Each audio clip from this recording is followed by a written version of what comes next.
श्री रघुनाथ भट्ट को प्रभु की आज्ञा। परमहंस रामकृष्ण देव एक कथा कहा करते थे। एक बगीचे में बहुत से साधु पड़े हुए थे। वहां एक परम सुंदरी स्त्री दर्शनों के लिए गई।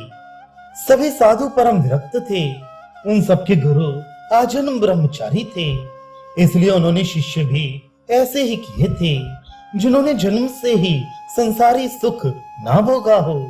वे सभी स्त्री सुख से अनभिज्ञ थे, इसलिए उनके मन में उस माता के दर्शन से किसी प्रकार का विकार नहीं हुआ। उनमें से एक ने पहले स्त्री सुख भोगा था, इसलिए उस माता के दर्शन से उसकी छिपी हुई काम वासना जागृत हो उठी। वह विषय सुख की इच्छा करने लगा। इस कथा को कहकर वे कहते, देखो, जिस बर्तन में एक बार दही जम चुका है उसमें दूध के फटने का संदेह बना ही रहता है। जो घड़ा कोरा है उसमें कोई भय नहीं। इसी प्रकार जो विषय सुख से बचे हुए हैं वे कोरे घड़े के समान हैं। इसके उदाहरण में वे अपने युवक भक्तों में से विवेकानंद आदि का दृष्टांत देकर कहते, सर्वोत्तम तो वही है कि संसारी विषयों से एकदम दूर रह जाए। विषय ही बंधन के हेतु हैं। महाप्रभु चैतन्य देव भी जिसे वासनाहीन अधिकारी समझते उसे संसार में प्रवेश करने को मना कर देते और आजन्म ब्रह्मचारी रहकर श्री कृष्ण कीर्तन करने का ही उपदेश देते। विरक्त भक्तों को तो वे स्त्रियों के तनिक भी संसर्ग न रखने की शिक्षा देते रहते।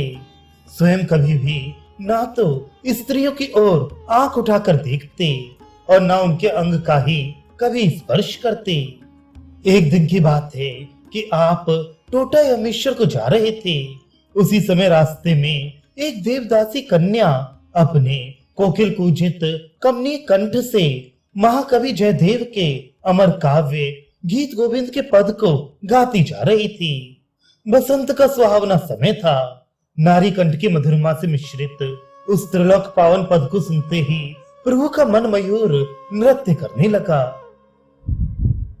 उनके कानों में वह पदावली एक प्रकार की मादकता का संचार करने लगी।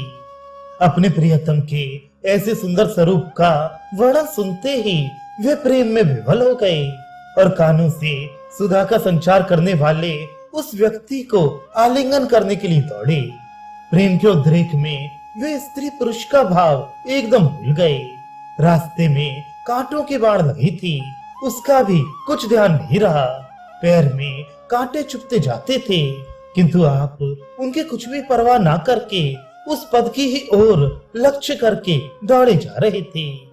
पीछे आने वाले गोविंद ने जोरों से दौड़कर और प्रभु को रोककर कहा, प्रभु, ये आप क्या कर रहे हैं? देखते नहीं ये तो स्त्री है। स्त्री है, इतना सुनते ही प्रभु सहम गए और वहीं गिरकर बड़े ही करुण स्वर में अधीरता के साथ कहने लगे, गोविंद, मैं तेरे इस उपकार के लिए सदा ऋणी रहूंगा। तूने आज मुझे स्त्री स्पर्श रूपी पाप से बचाया। यदि सचमुच मैं भूल से भी स्त्री स्पर्श कर लेता तो समुद्र में कूदकर आज ही अपने प्राणों को गंवा देता।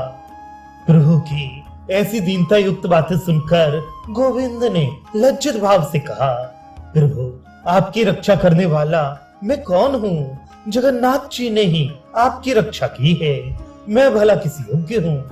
महाप्रभु फिर आगे नहीं गए और लौटकर उन्होंने ये बात अपने सभी विरक्त भक्तों के सम्मुख कही और गोविंद की भूर भूरी प्रशंसा करने लगे।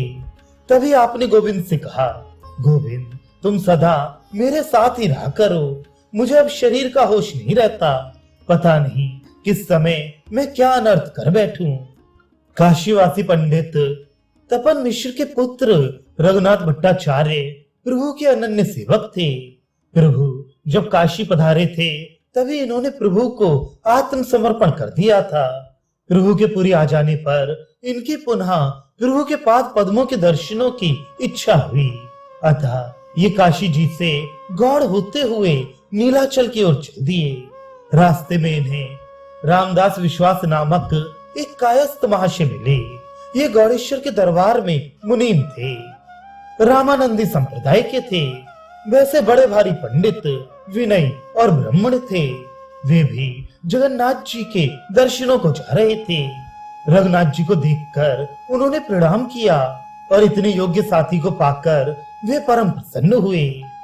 उन्होंने रघुनाथ जी की पुतली भी जबरदस्ती ले ली तथा और भी उनके विविध प्रकार से सेवा करने लगे।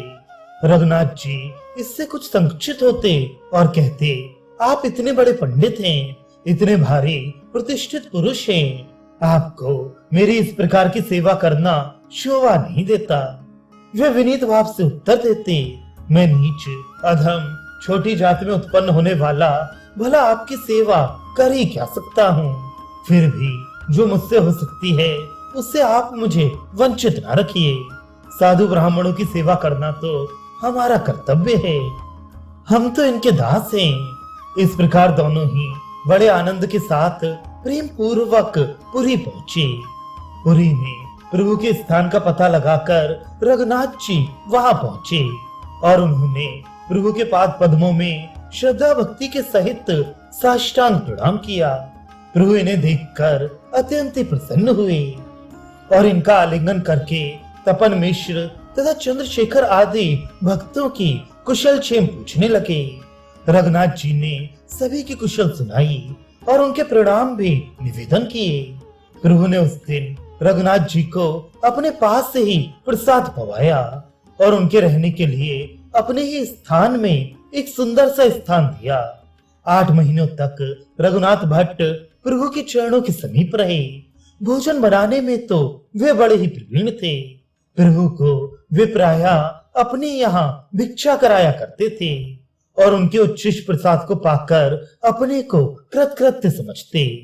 महाप्रभु इनके बनाए हुए व्यंजनों को बड़े ही आनंद के साथ इनकी प्रशंसा करते हुए पाते थे। 8 महीने के अनंतर प्रभु ने आज्ञा दी, देखो तुम्हारे माता पिता वृद्ध हैं, तुम्हें उनकी एकमात्र संतान हो, उनकी स्वाभाविक इच्छा तुम्हें गृहस्थ बनाने की होगी ही, किंतु तुम गृहस्थी के झंझट में कभी मत पड़ना। इसी प्रकार ब्रह्मचारी रहना और विवाह न करना। वृद्ध माता पिता की सेवा करना तो तुम्हारा कर्तव्य ही है, क्योंकि उनके दूसरा कोई पुत्र नहीं है। जब वे परलोकवासी हो जाएं, तो तुम विरक्त भाव से भगवत भजन में ही अपना समय बिताना। एक बार पुरी आकर मुझसे फिर मिल जाना। इतना कहकर उन्होंने इन्हें विदा किया। ये भी प्रभु से विदा होकर प्रभु के वियोग में रोते रोते काशी जी को चले गए। 4-5 वर्ष में इनके माता तथा पिता दोनों ही परलोकवासी हो गए। शास्त्रीय विधि के अनुसार उनकी क्रियाकर्म करके ये पुनः पुरी पधारे और प्रभु से सभी बातें जाकर निवेदन की। प्रभु ने इन्हें 8 महीने फिर अपने पास रखकर भक्ति तत्व की शिक्षा दी और अंत में इन्हें वृंदावन में रूप सनातन के समीप रहने की आज्ञा दी। प्रभु की आज्ञा को शिरोधार्य करके ये वृंदावन की ओर चलने के लिए तैयार हुए। पुरी के सभी भक्तों की पद धूलि इन्होंने अपने मस्तक पर चढ़ाई। तब ये हाथ जोड़े हुए प्रभु के समीप खड़े हो गए। प्रभु ने इन्हें बार बार आलिंगन किया और जगन्नाथ जी के प्रसादी 14 हाथ लंबी तुलसी की माला और बिना कत्था चूना लगा हुआ प्रसादी पान इन्हें दिया। महाप्रभु की दी हुई उन दोनों प्रसादी वस्तुओं को इन्होंने श्रद्धा पूर्वक मस्तक पर चढ़ाया और डबडबाई आंखों से पृथ्वी की ओर देखते हुए चुपचाप खड़े रहे। प्रभु इन्हें उपदेश करने लगे, देखो श्री वृंदावन की पवित्र भूमि को त्याग कर कहीं अन्यत्र न जाना। वैराग्य युक्त होकर निरंतर श्रीमद् भागवत का पाठ किया करना। रूप सनातन इन दोनों को अपना बड़ा समझना। जो कोई शंका हुआ करे इन्हीं से पूछ लिया करना। निरंतर नाम जप करते रहोगे तो कृपालु श्री कृष्ण कभी न कभी तो कृपा करेंगे ही। मंगलमय भगवान तुम्हारा मंगल करें। तुम्हें शीघ्र ही कृष्ण प्रेम की प्राप्ति हो। अब जाओ, सभी वृंदावनवासी भक्तों को मेरा स्मरण दिलाना। इस प्रकार महाप्रभु के शुभ आशीर्वाद को पाकर ये काशी प्रयाग होते हुए श्री वृंदावन धाम में पहुंचे। वहां रूप और सनातन इन दोनों भाइयों ने इनका बड़ा भारी सत्कार किया और अपने पास ही रखा। ये रूप गोस्वामी की सत्संग सभा में श्रीमद् भागवत का पाठ किया करते थे। इनका गला बड़ा ही सुरीला था।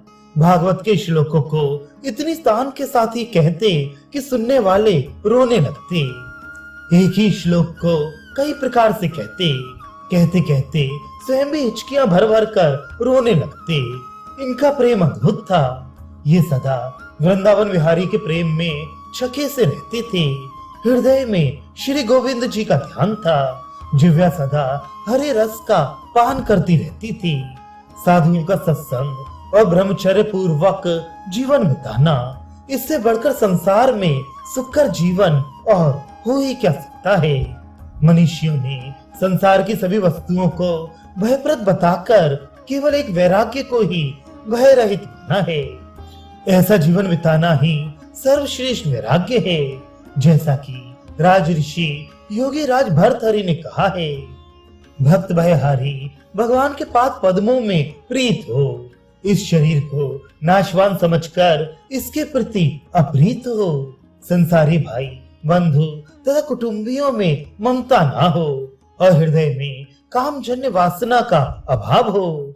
कामनी के कमनीय कलेवर को देखकर उसमें आसक्ति ना होती हो तथा संसारी लोगों के संसर्ग जन्य दोष से रहित पवित्र और शांत विजन वन में निवास हो, तो इससे बढ़कर वांछनीय वैराग्य और हो ही क्या सकता है।